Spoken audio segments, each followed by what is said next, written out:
Chào tất cả mọi người đã đến với kênh của mình. Hôm nay mình chia sẻ đến với mọi người về bơm HPV 125.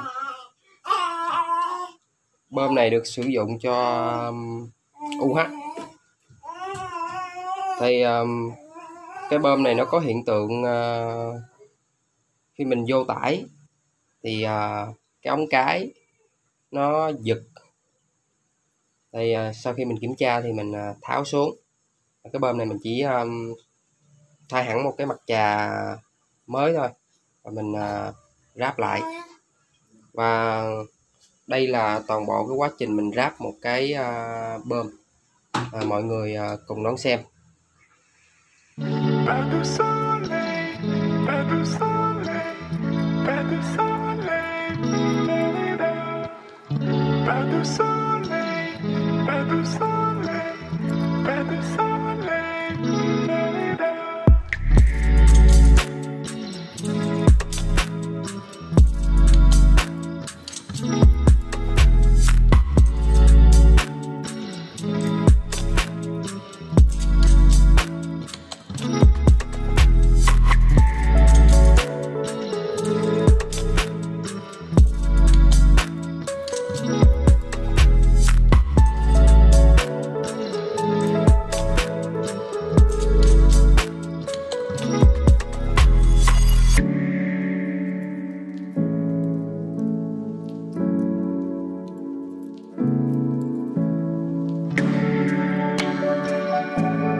tu sole, per tu sole, per tu sole,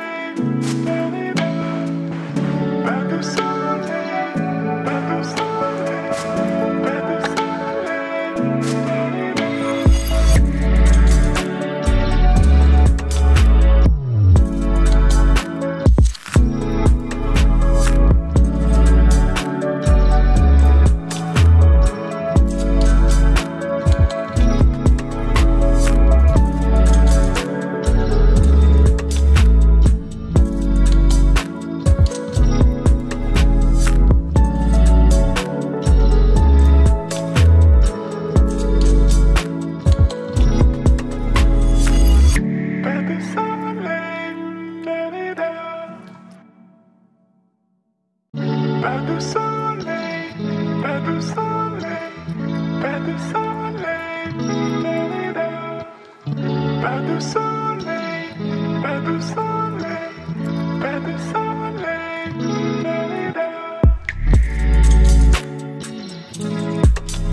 Mọi người thấy hay thì hãy like, đăng ký ủng hộ mình nhé.